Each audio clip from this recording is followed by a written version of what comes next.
Hello नमस्कार साथियों, स्वागत है एक बार फिर से आपका स्टडी पावर सेंटर में। और आज के वीडियो में हम फरवरी के 3rd वीक के करंट अफेयर्स के क्वेश्चन के बारे में चर्चा करेंगे।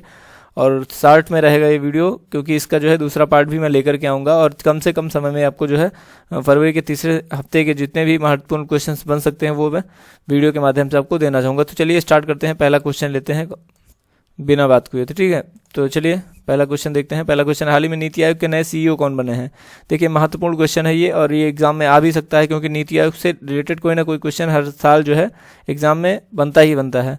तो इसके जो है नए सीईओ बनाए गए हैं BVR सुब्रमण्यम। तो इस क्वेश्चन का ऑप्शन सी सही हो जाएगा। अब नीति आयोग की बात हुई है तो नीति आयोग के बारे में जो महत्वपूर्ण क्वेश्चंस बन सकते हैं उस पर चर्चा कर लेते हैं। जैसे कि नीति आयोग का मुख्यालय कहाँ है, तो वो नई दिल्ली में है। उपाध्यक्ष जो है वो है सुमन बेरी और अध्यक्ष इसके होते हैं प्रधानमंत्री। और आपको बता दूं कि पहले अध्यक्ष भी जो है नरेंद्र मोदी जी थे और वर्तमान में भी नरेंद्र मोदी जी हैं क्योंकि तब से प्रधानमंत्री यही हैं 2015 से।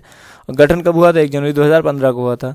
और इसके सीईओ कौन बने हैं? तो BVR सुब्रमण्यम बन गए हैं और इन्होंने परमेश्वर ये का स्थान लिया है। ठीक है, अगला क्वेश्चन देखते हैं। तो अगला क्वेश्चन है हमारा, हाल ही में जारी रिपोर्ट के अनुसार कितने अमीर लोगों ने वर्ष 2022 में भारत की नागरिकता छोड़ दी है? तो 2022 में आंकड़े जारी हुए हैं और इसके अनुसार जो है भारत की नागरिकता करीब 2.5 लाख अमीर लोगों ने छोड़ी है। तो क्वेश्चन का ऑप्शन सी सही हो जाए। अपने आप में एक ये चिंता का विषय है क्योंकि डाक लोगों ने छोड़ी है लेकिन अमीर लोगों ने छोड़ी है। एक तरह से उन्होंने भारत से पैसा कमाया और दूसरे देश में जाकर के बस गए। इससे जो है भारत की अर्थव्यवस्था पे भी जो है एक तरह से नकारात्मक प्रभाव पड़ेगा। तो इस क्वेश्चन का ऑप्शन सी सही हो जाएगा। और इससे रिलेटेड मैं आपको पिछले कई वर्षों का आंकड़ा देना चाहूँगा कि पिछले कई वर्षों में कितने लोगों ने जो है नागरिकता छोड़ी है। जैसे कि वर्ष 2022 में तो 2,25,620 लोगों ने छोड़ी है।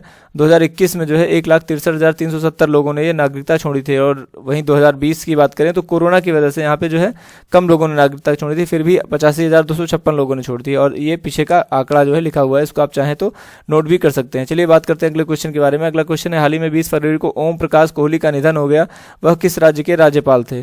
तो क्वेश्चन का ऑप्शन क्या हो जाएगा? तो ये गुजरात के राज्यपाल थे, है ना। इनका निधन हो गया 20 फरवरी को। इस क्वेश्चन का ऑप्शन सी सही हो जाएगा, गुजरात। ठीक है, चलिए बात करते हैं अगले क्वेश्चन के बारे में। अगला क्वेश्चन है, हाल ही में अल्फाबेट ने किस भारतीय मूल के व्यक्ति को यूट्यूब का सीईओ नियुक्त किया है? तो ये एक तरह से गर्व की बात है क्योंकि लगभग आप देख रहे हैं जो जितनी भी महत्वपूर्ण कंपनियां उनके सीईओ का पद जो है वो भारतीयों को ही मिल रहा है। हालांकि ये भारतीय नहीं है, भारतीय मूल के हैं, यानी कि रहने वाले तो पहले इनके बाप दादा जो थे वो भारत के रहने वाले थे, लेकिन ये जो है अमेरिका की इन्होंने जो है अमेरिका की ही नागरिकता ले रखी है। तो इस क्वेश्चन का ऑप्शन बी सही हो जाएगा। नील मोहन ने जो है ये नील मोहन को जो है नियुक्त किया गया है। तो दोस्तों ये है नील मोहन और इन्हीं को जो है यूट्यूब का सीईओ नियुक्त किया गया है। चलिए बात करते हैं अगले क्वेश्चन पे। अगला क्वेश्चन है, हाल ही में किस केंद्र शासित प्रदेश ने ओला, उबर और रैपिडो बाइक टैक्सी सेवा को बैन कर दिया है? यानी कि ओला, उबर और रैपिडो बाइक टैक्सी जो होती थी, बाइक यानी कि टैक्सी सेवा को बंद नहीं किया गया, बाइक टैक्सी सेवा को बंद किया गया है। और ये किया है दिल्ली सरकार ने, यानी कि दिल्ली में जो है अब ओला, उबर और रैपिडो की बाइक सेवा जो है बाइक टैक्सी सेवा नहीं चलेगी। ऐसा किया क्यों गया है? क्योंकि जो है मोटर व्हीकल वाहन एक्ट जो है 1988 का, उसमें साफ साफ लिखा हुआ है कि आप मोटरसाइकिल का यूज जो है व्यावसायिक रूप में नहीं कर सकते हैं। ठीक है, और इसके अलावा जो है कंपनियों ने इसका लाइसेंस भी नहीं लिया था। तो ऐसे कई कारण थे जिसकी वजह से इसको बैन कर दिया गया है। हालांकि इसके पहले जो है महाराष्ट्र ने इसको बैन कर रखा है और अब दिल्ली ने भी इसको कर दिया है बैन।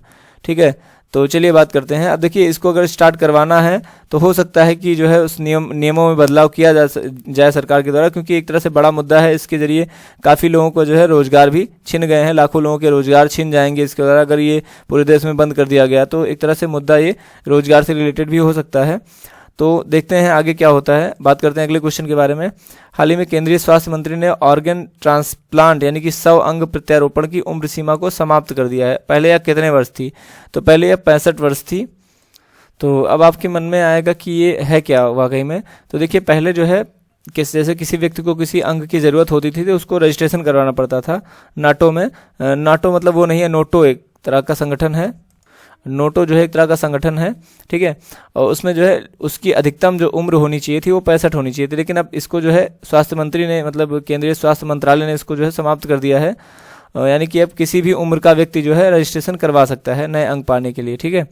तो चलिए बात करते हैं अगले क्वेश्चन के बारे में। हाल ही में किस राज्य सरकार ने नकल विरोधी अध्यादेश लागू किया है? तो मुझे लगता है आप सभी लोग इस क्वेश्चन का आंसर जानते होंगे। ऑप्शन सी सही हो जाएगा। उत्तराखंड ने जो है ये लागू किया है। एक तरह से बहुत ही कठिन नियम जो है लागू किया है। तो देखिए एक तरह से बहुत सख्त नियम है, क्योंकि इसके जरिए जो है अगर पहली बार कोई अभ्यर्थी पकड़ा गया तो उसको 5 लाख रुपए का जुर्माना है। दूसरी बार अगर वही अभ्यर्थी पकड़ा गया तो 10 लाख का जुर्माना प्लस 10 साल की सजा है उस पर, ठीक है, अधिकतम। लेकिन अगर कोई संस्थान है ना, इंस्टीट्यूशन या कोचिंग सेंटर ऐसा करता पकड़ा गया या कोई माफिया पकड़ा गया तो उसको 10 करोड़ रुपए का जुर्माना देना पड़ेगा और साथ ही साथ आजीवन कारावास, यानी पूरे जीवन उसको जो है जेल हो सकती है। ठीक है, ये तो इस वजह से ये पूरे देश में सबसे सख्त जो है एक तरह का जो है अध्यादेश लागू किया गया है, नियम लागू किया गया है। उत्तराखंड ने ऐसा कदम उठाया है। ठीक है, बात करते हैं अगले क्वेश्चन पे। अगला क्वेश्चन है, हाल ही में महाराष्ट्र सरकार ने उत्तर प्रदेश के किस जिले में छत्रपति शिवाजी महाराज की जयंती पर समारोह आयोजित किया? तो ये क्या है, आगरा में। क्वेश्चन का ऑप्शन सी सही हो जाएगा। तो क्वेश्चन का ऑप्शन सी सही हो जाएगा, आगरा। आप बात करते हैं अगले क्वेश्चन पे। हाल ही में राष्ट्रीय जनजातीय महोत्सव आदि महोत्सव का आयोजन दिल्ली में किया गया, इसका उद्घाटन किसने किया? तो इसका उद्घाटन किया है नरेंद्र मोदी ने, ठीक है, जो कि प्रधानमंत्री हैं। ठीक है, ऑप्शन बी सही हो जाएगा। अगला क्वेश्चन देखते हैं, हाल ही में सौराष्ट्र ने रणजी ट्रॉफी 2022-23 का खिताब किसको हरा कर जीता है? तो सौराष्ट्र ने जीता है, और किसको हरा करके? तो ये बंगाल को हरा करके जीता है सौराष्ट्र। क्वेश्चन का ऑप्शन बी सही हो जाएगा। ठीक है, याद रखना है आपको, सौराष्ट्र ने जीता है और किसको हरा के जीता है? तो बंगाल को हरा के जीता है। क्वेश्चन ये भी पूछा जा सकता है कि किसको हरा के जीता है।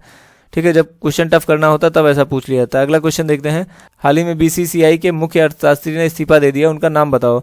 तो ये है चेतन शर्मा, और इन्होंने किस लिए जो है इस्तीफा दे दिया? तो इन्होंने जो है इसलिए आप जो है इस्तीफा दे दिया क्योंकि मीडिया ने स्टिंग ऑपरेशन किया था, इसकी वजह से इन्होंने जो है इस्तीफा दे दिया अपने पद से। अगला क्वेश्चन देखते हैं, हाल ही में FIFA world cup club world cup विजेता कौन है? फीफा क्लब वर्ल्ड कप है। ठीक है, और ये जीता है रियल मैड्रिड ने। मुझे लगता है कि क्वेश्चन रिपीट हो गया ये, तो ऑप्शन ए सही हो जाएगा, रियल मैड्रिड। हाल ही में मशहूर क्रिकेटर एरॉन फिंच ने इंटरनेशनल क्रिकेट से संन्यास की घोषणा की है, वह किस देश के खिलाड़ी हैं? तो ये ऑस्ट्रेलिया के खिलाड़ी हैं। क्वेश्चन बी सही हो जाएगा, आंसर बी सही हो जाएगा। क्वेश्चन का ऑप्शन बी सही हो जाएगा। अगला क्वेश्चन देखते हैं, हाल ही में महिला प्रीमियर लीग ने सबसे महंगी खिलाड़ी कौन बनी? महिला प्रीमियर, जैसे कि आईपीएल होता है इंडियन प्रीमियर लीग, वैसे ही जो है महिला प्रीमियर लीग जो है पहला होने वाला है, और इसमें सबसे महंगी खिलाड़ी जो बनी है वो बनी है स्मृति मंधाना। तो देखिए एमपीएल जो है वो 4 मार्च को शुरू होने वाला है, 4 मार्च 2023 से ये शुरू होने वाला है। और जो स्मृति मंधाना इनको जो है 3 करोड़ 40 लाख रुपए जो है खरीदा है। किसने खरीदा है? तो आरसीबी ने, यानी रॉयल चैलेंजर्स बैंगलोर ने इनको खरीदा है। ठीक है, अगला क्वेश्चन देख लेते हैं। अगला क्वेश्चन है, हाल ही में निकोस क्रिस्टोलाइटिस किस देश के राष्ट्रपति बने हैं? तो वो साइप्रस के राष्ट्रपति बने हैं। क्वेश्चन का ऑप्शन सी सही हो जाएगा। अगला क्वेश्चन देखते हैं, हाल ही में राष्ट्रीय डाक टिकट प्रदर्शनी अमृत पैक 2023 का उद्घाटन दिल्ली में हुआ है, और ये किसने किया है? तो ये किया है अश्विनी वैष्णव ने, जो कि रेल मंत्री हैं। ठीक है, इस क्वेश्चन का ऑप्शन सी सही हो जाएगा। ठीक है, अगला क्वेश्चन देखते हैं। अगला क्वेश्चन है, हाल ही में आईटीए ने किस भारतीय जिम्नास्ट पर 21 महीने का बैन लगाया है? तो आईटीए ने जो है इनको 21 महीने का बैन लगाया है दीपा कर्माकर पर, और क्यों लगाया है? तो ये डोपिंग टेस्ट में फेल हो गई थी, इस वजह से इन पर जो है ये बैन लगाया गया। ठीक है, दीपा कर्माकर, याद रखना नाम आपको। अगला क्वेश्चन देखते हैं, प्रत्येक वर्ष अंतर्राष्ट्रीय मातृभाषा दिवस कब मनाया जाता है? अंतर्राष्ट्रीय मातृभाषा दिवस जो है वो 21 फरवरी को मनाया जाता है। क्वेश्चन का ऑप्शन सी सही हो जाएगा। देखते हैं अगला क्वेश्चन। अगला क्वेश्चन है, हाल ही में विश्व सामाजिक न्याय दिवस कब मनाया गया? विश्व सामाजिक न्याय दिवस, ठीक है, ये मनाया गया 20 फरवरी को। तो क्वेश्चन का ऑप्शन बी सही हो जाएगा। अब देखते हैं अगला क्वेश्चन, और मुझे लगता है ये अंतिम क्वेश्चन भी है आज का। हाल ही में छत्रपति शिवाजी महाराज की जयंती कब मनाई गई है? तो इनकी जयंती जो है 19 फरवरी को मनाई गई है। ठीक है, तो क्वेश्चन का ऑप्शन डी सही हो जाएगा। ठीक है, और महाराष्ट्र सरकार ने कहाँ पे आयोजन किया, मैंने पीछे बताया है। इस क्वेश्चन का आंसर आगरा में जो है, आगरा उत्तर प्रदेश के आगरा जिले में जो है महोत्सव का आयोजन किया था। देखते हैं कल का क्वेश्चन जो था, हाल ही में आसियान भारत युवा सम्मेलन के 4थे संस्करण का आयोजन कहाँ किया गया है? तो इस क्वेश्चन का ऑप्शन बी सही हो जाएगा। हैदराबाद में जो है इस जो है सम्मेलन का आयोजन किया गया है। ठीक है, और देख लेते हैं आज का क्वेश्चन जो आपको कमेंट बॉक्स में बताना है। तो आज का क्वेश्चन है, मतलब कल के लिए जो है आज का प्रश्न है आपका, कि हाल ही में नीति आयोग के नए सीईओ कौन बने हैं? नीति आयोग के नए सीईओ कौन बने हैं? इस क्वेश्चन का आंसर आपको कमेंट बॉक्स में बताना है। और साथ ही साथ दोस्तों, वीडियो अच्छा लगा हो तो लाइक, शेयर और सब्सक्राइब भी कर लेंगे, और अपने दोस्तों को जितना हो सके आप शेयर कर देंगे। तो वीडियो में साथ बने रहने के लिए बहुत बहुत धन्यवाद दोस्तों। अच्छा, इसका पीडीएफ अगर आपको चाहिए तो आपको टेलीग्राम ज्वाइन करना पड़ेगा। टेलीग्राम के लिए आपको टेलीग्राम पे जा करके सीधे आपको सर्च करना है स्टडी पावर सेंटर, और आप वहाँ से जो है स्टडी पावर सेंटर के ग्रुप में जुड़ सकते हैं। वहाँ पे आपको इस जो है वीडियो का पीडीएफ भी मिल जाएगा। तो वीडियो में साथ बने रहने के लिए बहुत बहुत धन्यवाद दोस्तों। जय हिंद, जय भारत।